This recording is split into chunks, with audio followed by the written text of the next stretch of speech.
This podcast is sponsored by Bellissimo Hats. Bellissimo Hats is the #1 luxurious hat brand in North America. They make all styles for all occasions, and you can even design your own hat. The price for these quality hats are a bargain, so go to bellissimohats.com and use code SFB10 for 10% off at checkout, and enjoy the podcast.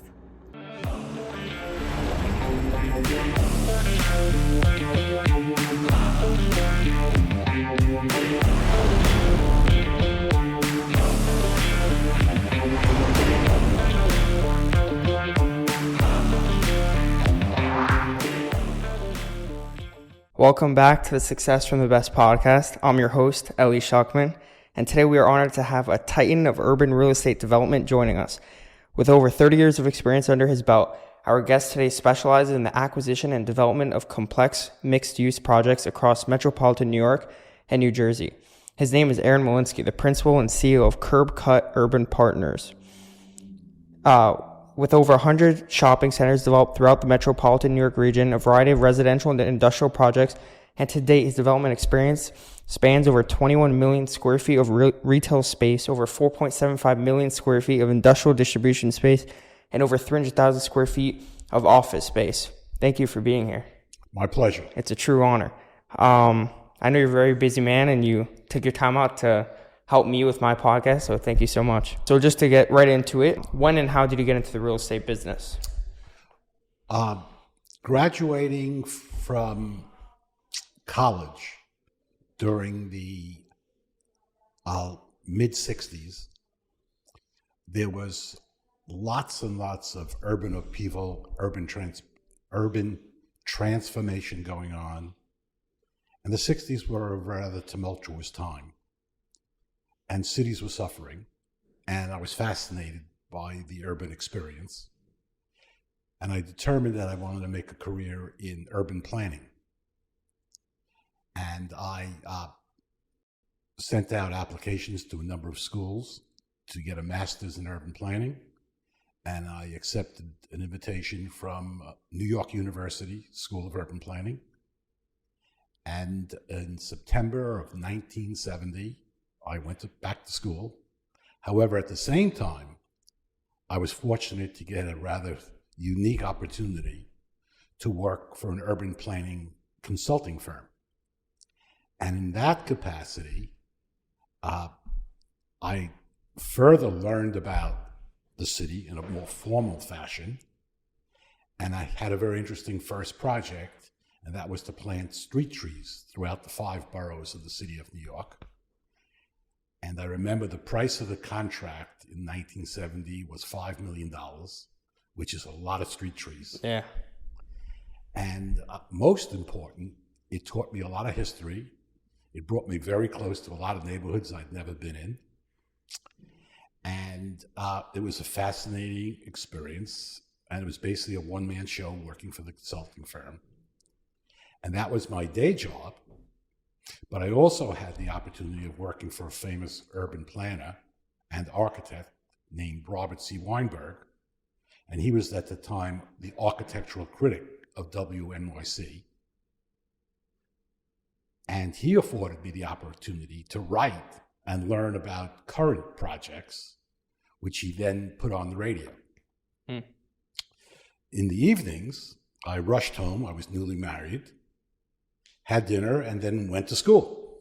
Wow. And on the weekends, I did my homework and my writings and my readings, and also a lot of visiting of different urban environments that I was learning about at NYU. Wow. So how did that segue into real estate from planting trees into... Well, that gets interesting. Yeah. I was getting disappointed with my learning experience. I also was reaching the point that I had learned new and interesting perspectives, which to this day still help me. And I wanted a job that was more proactive. And through my father-in-law, he helped me get a job with an investment builder who was building apartments and shopping centers and industrial. and I took the opportunity. I never completed my coursework at college because I just never found time to write my thesis. So I don't have my diploma, but I do have my education. I was fortunate that my wife supported me emotionally and physically and carefully throughout this transformation. So I wound up working for a real estate developer. And he also afforded me the opportunity to do a lot of things and make my mistakes or not.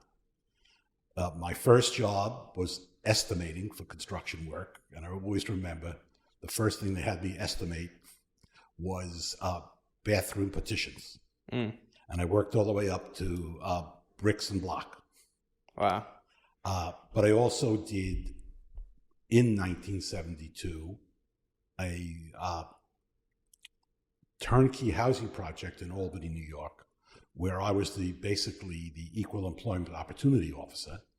So I learned a lot about diversity and creating opportunities for those who have not been as fortunate as I have. And it was a great learning experience that today is more applicable than ever. Mm-hmm.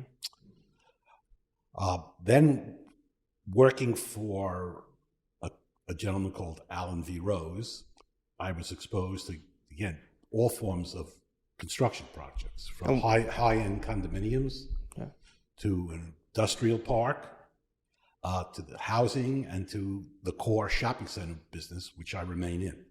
Wow. So you mentioned your father-in-law. So how important was he in your professional life to raise in the rankings? I had the unique opportunity and a unique relationship with my father-in-law, who provided an example of what a sophisticated, hardworking, extremely successful businessman should do, how to operate, how to be a salesman, and above all, to maintain integrity. Mm-hmm. And he afforded me tons of opportunities to learn by doing, making mistakes and healing and fixing it up. And it was just a wonderful relationship that lasted for over 20 years. Wow. So how did you balance between the personal relationship you had with him and the professional? Because things can get complicated. Well, I'll tell you how. Yeah. It was my wife. Because we often spent our weekends at our father-in-law's home, her father's home. And my wife couldn't take it anymore. Because all we would do is all weekend is talk business. Right. And she made me rent a home in the summertime in the country. And she says, enough is enough. 5.5 days is fine. We need family time. Right. And we both laughed about it, and we did it. Right. So your wife really helped keep that relationship fresh and healthy. Correct. Wow. Correct. Okay. And it seems like you went into the real estate business from urban planning to real estate, not knowing, you knew close to nothing, correct? Correct, but, and this is an interesting but, I knew how to read a set of plans. Mm-hmm. And why did I know? Because in high school, in the good old days of high school, you always had to take a semester of practical skill. And I selected the skill of drafting and draftsmanship. And that's when we use a T-square and a board. And the reason I selected it, because I was a wrestler in high school and college. And the teacher of drafting was a famous wrestler from Syracuse University. And I wanted to learn from him, period. So you'd be shocked how many people are in the real estate business and can't read a set of plans. Why is that? Because they don't get trained in it. Today, when you work on the development business, most draftsmanship is all being done by computer activated. Mm-hmm. And students are taught on a computer. And my biggest gripe with architects today, especially the newly educated, is that they don't put facts, such as dimensions on the plans, because they said the computer does it. All right. They're relying and it's on very the computer. frustrating. That's correct. Wow. But that's a skill that I learned, that I had. So that was helpful. Right. And then the rest was having bosses that were true leaders that cared about me and gave me the opportunity, their time, which is very valuable, to teach and explain, and then the ability to go out and make a deal or create. Right. So what do you think are, like, whether it's daily routines, just habits from when you're younger that helped shape and build your success?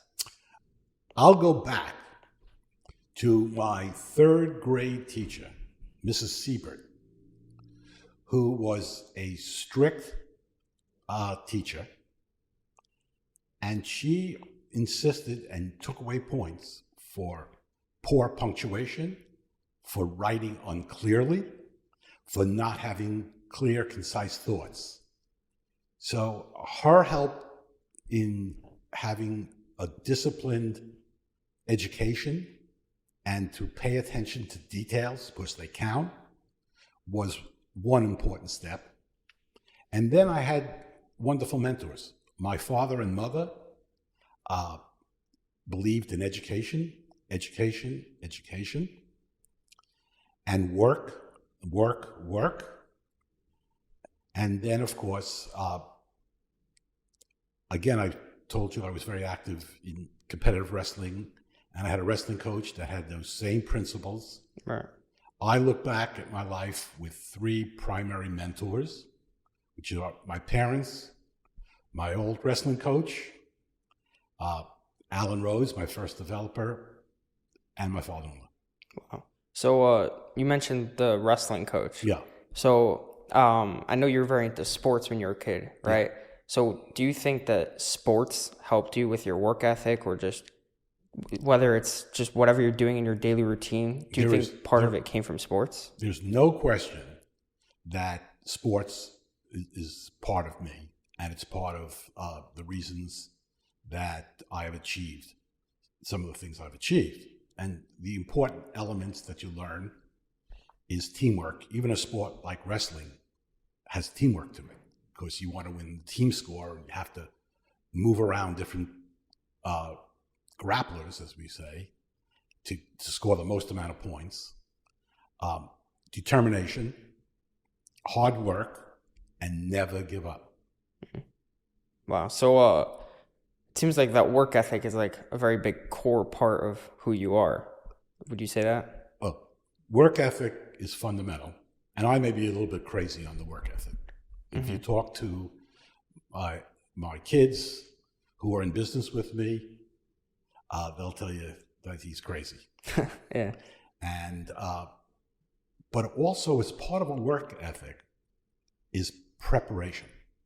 And I'm very disappointed when I do business with people who are not prepared. Now, what does prepared mean? Prepared means when you're going to a meeting that you've actually thought about what you want to accomplish, and that you've defined the assets and liabilities of that conversation. Or if you're leading a meeting, you have a prepared itinerary and agenda. And finally, prepared means that you learn something about the persons that you're meeting. So when I go to a meeting and somebody has not Googled me, I think less of them. All right. Because the ability to get information is so easy today. And information is power. Mm-hmm. And it also enables you to think better, act better. So why don't you take advantage of the easiest sources of information, the internet? Right. It's true. So through my research, I learned that you worked at a gas station, you were a lifeguard, you worked at a pizza store, right? All correct. While you were a kid. So do you think that you naturally had that work ethic, or through that you built the work ethic? I can't answer that, because my parents had a work ethic, And I just did it. Right. It wasn't like, oh, should I do this or not? It was something that I just It's just what did. you do. Yeah. Correct. It's just part of your lifestyle. Yeah. And I'll tell you an interesting story. I worked on a construction job as a stripper. And what I mean by a stripper is we separated the wood forms from a concrete building. Okay. And the first day I go on the job, and this was on a skyscraper,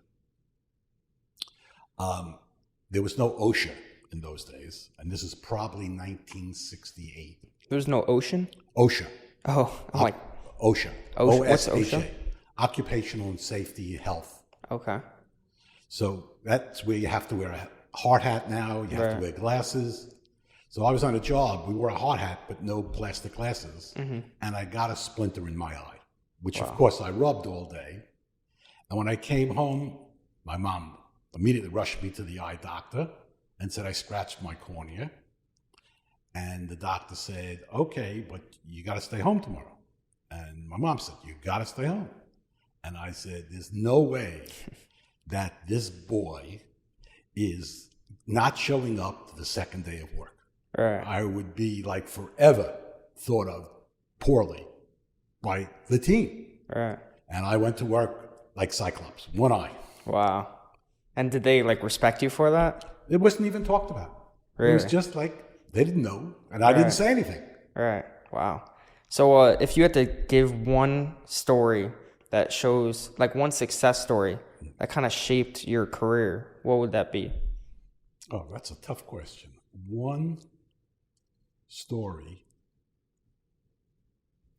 That is, my life has been made up of so many stories. My kids, again, always say, and some of my friends, why don't you write a book and remember all the stories? I would just say there's not one story. It's a compounding of events and circumstances, but the assets you needed to get through those events are the same, which again is creativity, determination, preparation, and probably the most important is salesmanship. And salesmanship is a personal asset that has been lost in this country. I am so disappointed with the salesmanship that I see from professionals and others in promoting their individual businesses. So you mean they're not good at selling their brand? They basically. don't even try. Here's an example. And this is close to your home. I deal with, obviously, a lot of real estate brokers. And real estate brokers now, and again, it's not just them, but there's other people as well. But a lot of people in the real estate business have a new shtick. And that shtick is they keep their voicemail full.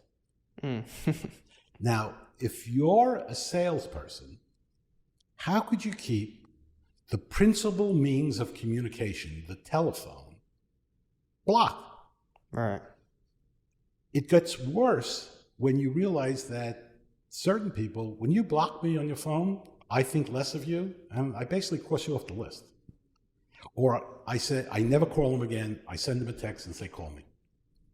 Texting and email is a fabulous tool, but there's nothing like human contact and human conversation and social intercourse. Right. So you're saying that people need to work more on selling who they are and what they're and follow doing. up And follow up. and follow through. Right. It's not one call and you're done. Mm-hmm. Especially if you want my business or you're promoting something. Right. They need you. Okay? Yeah. And you just blocked your phone. Right. Okay? Right. No, it just beyond me. Yeah. And so back to the success story. So you're saying every success story that you've had the same characteristics that it took to be Correct. successful. Variations on intensity of the different items. Right. And then the magic ingredient is two things. First, having a passion for what you do, because that gives you the strength. And the second important element is being lucky sometimes. Right. So on that passion part, so how do, like, there's a lot of people I feel like that don't necessarily have a passion for their job, right? But they're probably scared of having no job, so they just stick with that job for the rest of their career. So how does one find that passion for their career, or if they don't have a career yet, like a young person, how do they find the career path that'll I think fit their passion? The passion factor Yeah. is made up from your upbringing, made up from the people that you see and do experiences with, and then it's your own desire to truly be successful. Because at the end of the day, success is how you feel. And that whether you made $1 million on a deal or 10 cents or lost money, that you felt you've done everything you possibly could do. It didn't work. I learned from it, or it was greatly successful. I learned from it, but I feel good about what I did. And you feel good on what you did, especially in failure, if you worked your hardest, right? You're never going to feel... You never feel good about failure. No? Okay? No, you never feel good about failure. But you have to learn to get past it. Right. And it's not merely just saying what I learned from it. It's not letting it weigh you down. The example I give is if you're in a race and you keep looking over your shoulder, you're going to either lose or fall down. Right. So you have to just put it behind you. And I've had any number of incidents where I had terrible things happen, and I just managed to keep it out of my mind. I might have suffered internally. I might have hit a squash ball against the wall very hard for a long time. But at the end of the day, I put it in the back of my mind and moved on. Right. So you worked for, I think, your father-in-law doing wall bounce, right? Correct. And then you decided to go on your own and try to do your own thing, right? No. What happened to me is I worked for many years with my father-in-law, and we built and grew the business. And then we sold the business in 1986 to A&P, and I became the president of Wall Bounds. And then after 3 years in that role, I moved over to corporate and became an executive vice president at A&P. Okay. Responsible for all real estate and construction, labor relations, and certain mergers and acquisitions. So I did hear that on like an interview from a while ago that you were, I don't know what, maybe it wasn't your father-in-law, but you were working somewhere. You decided to go on your own, and that ended up failing. No. What I did is I left A&P. Okay. And I LBO'd an LBO supermarket business in upstate New York, and I failed. Right. So and you were probably doing successful in your original spot by A&P, right? That's correct. So how did it feel to leave that successful venture, go on your own path, that fails? How do you bounce back from something like that? Very simple. I have a family to take care of. I have a big life in front of me. I said I can do two things. I can cry and, be miserable, or put it behind me and move forward. And I move forward. Right. So what is one thing that you know now that you wish you knew when you first started out? The one thing I think I always knew, but I didn't do it properly for a period of time, was managing capital spending. What do you mean by that? It's controlling the spending of big ticket items, investment items, and measuring the risk reward in making those investments. So you mean you took a lot of high risk investments when you were younger? Is that what you're saying? Yes. Okay. Or didn't spend money properly. So you'd Misallocations. okay. So you'd advise to not take as high risks because it's high risk, high reward, right? Correct. So would you say that you take more like the safe road? No, I wouldn't say that. Because if you want to maximize your return, Right. what is an entrepreneur? An entrepreneur, by definition, is a person that takes risks. Right. So you want to really protect your downside and not get too greedy. Sort of like hedging, I guess you could say. No, it's different than hedging. Because hedging, you're doing something to hedge. Right. But you're just weighing the pluses and minuses. Whether it's worth it. That's correct. Right. Okay. So over your long career, what would you say was the best advice someone's ever given you? The best advice is to love your business. So how do you do that? It's just knowing that every day you're happy and excited about what you're doing, and that you are prepared to deal with the bad news that's going to come. Not maybe, it's going to happen. And then knowing what to do after success, which is put away some money for a rainy day, Right. and have more to keep growing your business. So how would you advise someone that, let's say now they are successful, how do they now not just maintain that money, but then grow it? This is a personal thing. Do people still want to continue risking their money, or do they want to just stop working if you have enough money? But it goes back to the passion factor, and that is I love what I'm doing. So it's really a very personal matter. For me, I have no desire to stop working.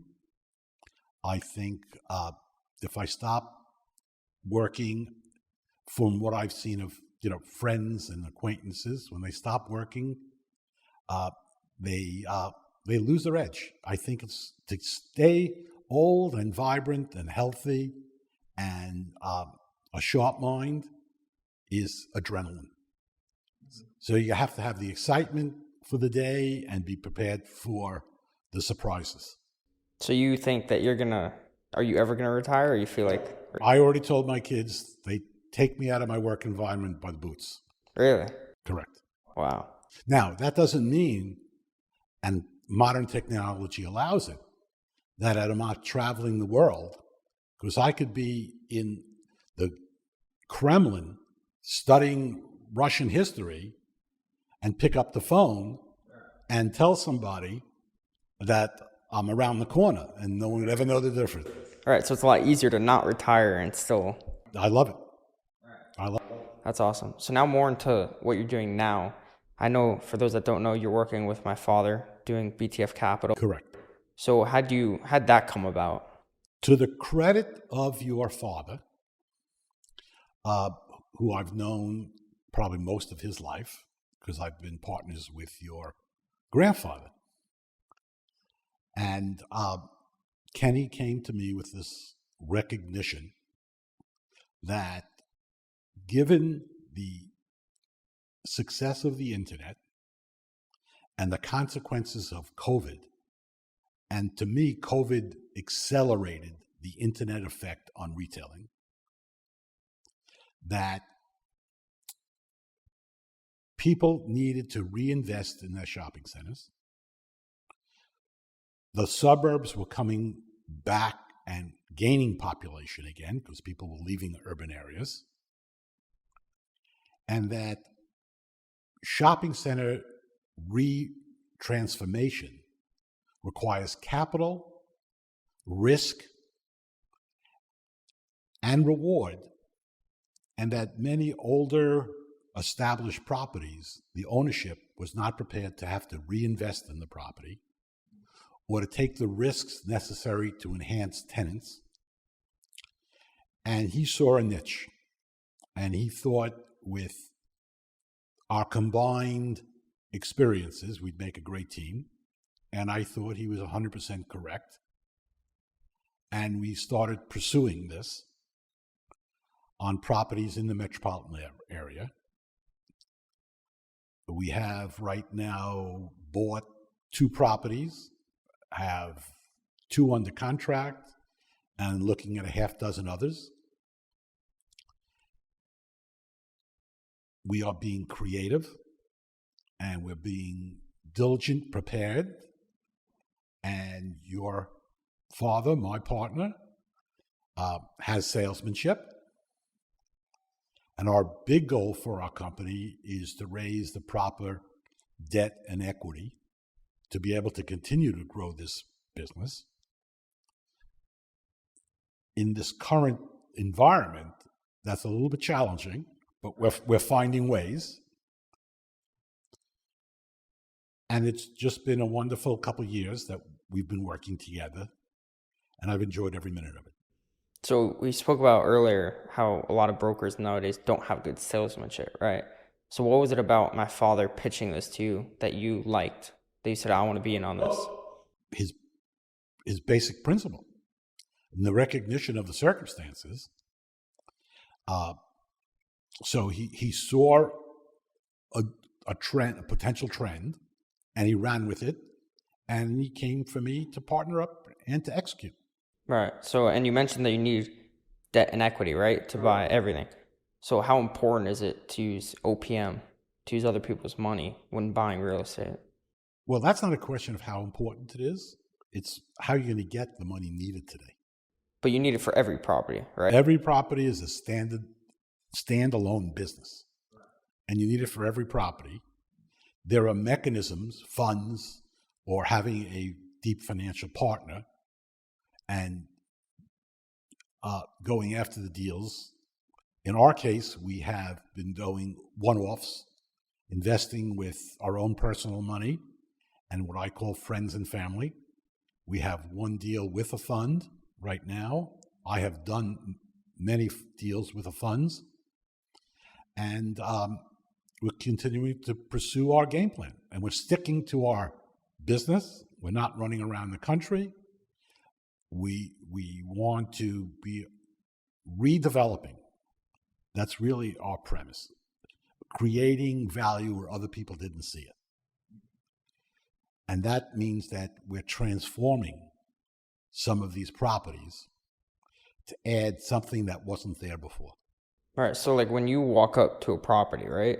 And me, I'll see that this development, I'll be like, okay, but I don't see how you can redevelop it. What do you see in a property that you're like, oh, this can be redeveloped? I think creativity and imagination is one of my biggest personal assets. I can visualize it. Now, can I visualize it because of all my experience in education? Probably.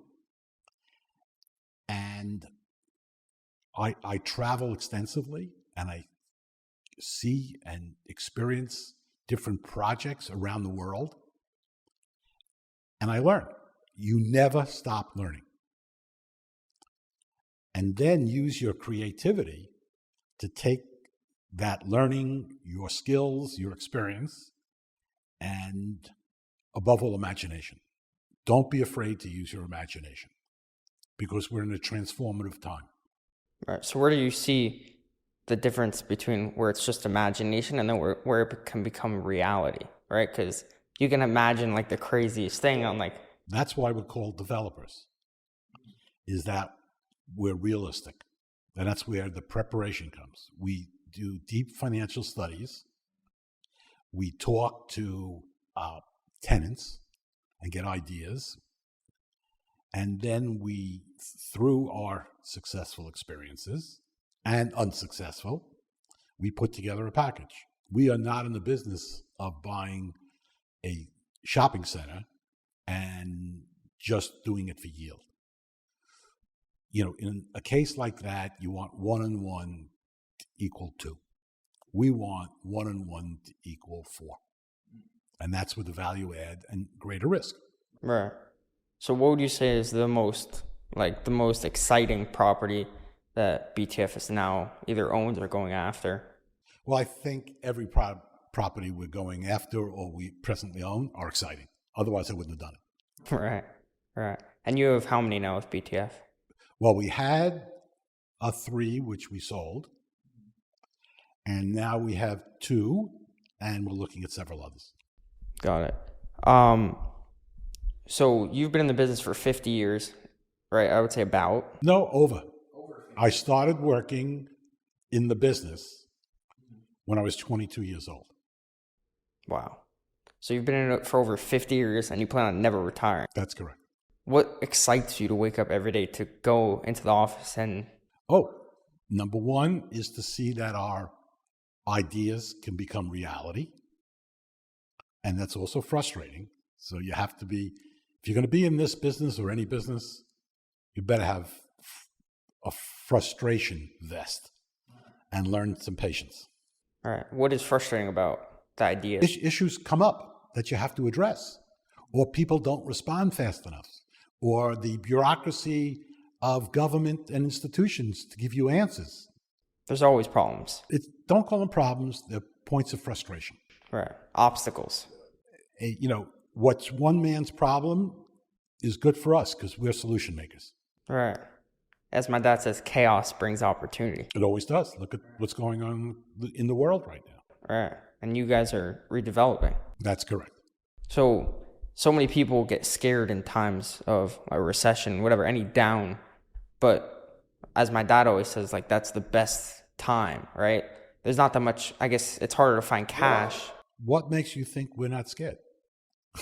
Okay. I mean, if you keep... We are scared, but believe the deals we are making are right and prudent. And we hope that the uncertainties in the world don't damage us. So it takes risks. That's correct. So there's a lot of people that struggle with, I guess you could say, burnout, right? So how do you stay away from that and keep staying strong for over 50 years? Well, first and foremost, I have a wonderful family. And we've had some hardship and we bounced back from it. So I have a wonderful family. I love culture and art and the movies and music and plays, and I see everything I can see. And then I love to travel. And I've traveled the world, and I continue to want to travel the world. But I never take my eye off our business. But all these other activities just keep me excited about life. Right. So it's kind of like you're enjoying it, so it's impossible to burn out because you enjoy what you're doing. That's correct. Are there times that I say, I need a rest and I want to sit on the beach? Absolutely. So I go sit on the beach. I can still have my phone. But also I'm involved in certain charitable organizations. And that gives you relief and goodness and feeling goodness about helping other people. All right. So I may be mistaken, but I saw something that you give a lot of charity to some, I think it's some seminary in Israel, right? No. I did. But my focus has always been on educational institutions. I was on the board of the Jewish Theological Seminary, and I still support them. I'm on the board of the Jewish Museum, cultural. I support some hospitals, some colleges, and then, certain people that need help. All right. So what's that drive that you have for giving so much charity? I would tell you that my wife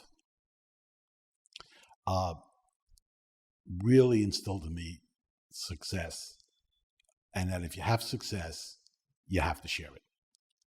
For example, and this isn't charity, this is entertainment. She was a important and art collector, but her premise was that we only buy art, which includes books, from a living artist, because she wants the artist to get the money, not some institution.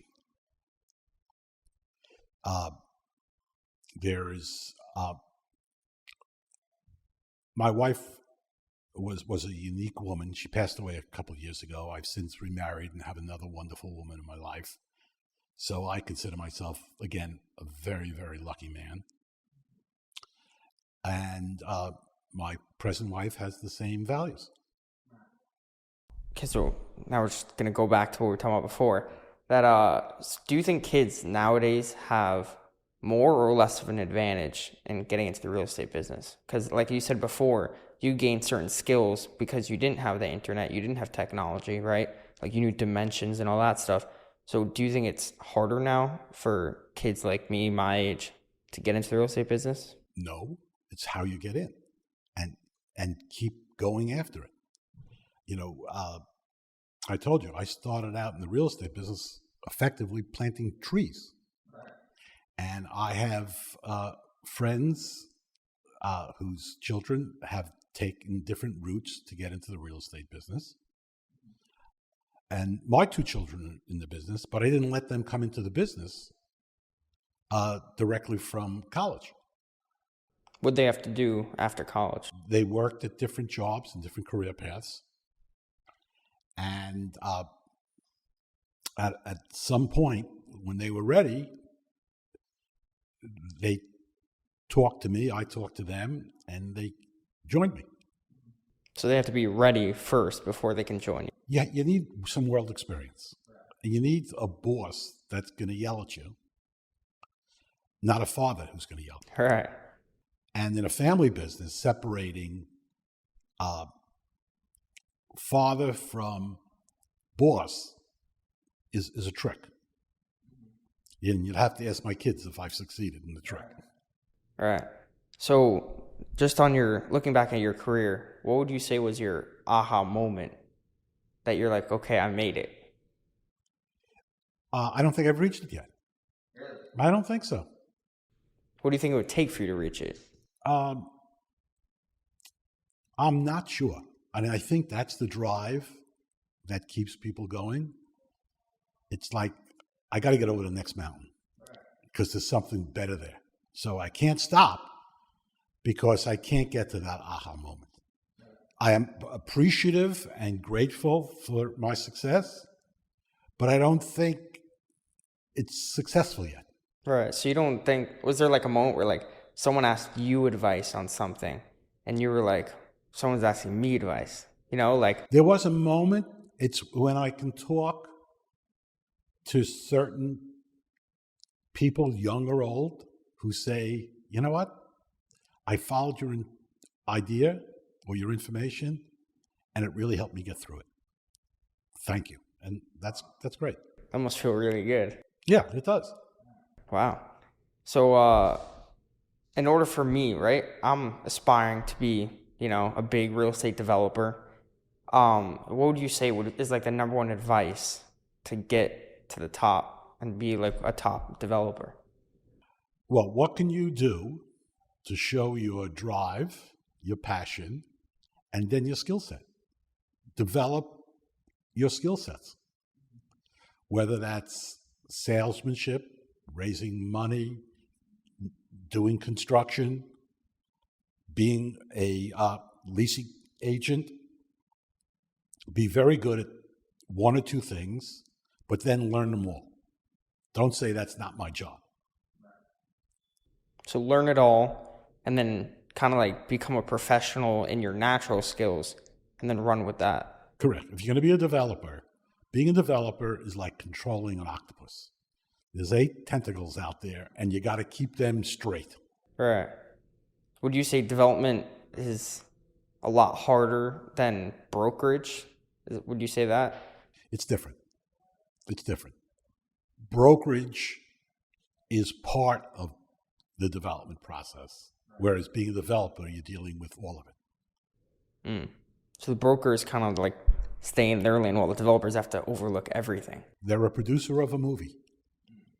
Right, got it. Okay. All right, I think we covered everything. And is there any like last things you'd like to say? Yes, since you're giving advice and through people's experience, passion salesmanship, preparation. And I just wish everybody great success and that they learn to share their success with others. That's amazing. All right. Thank you so much. You're very welcome.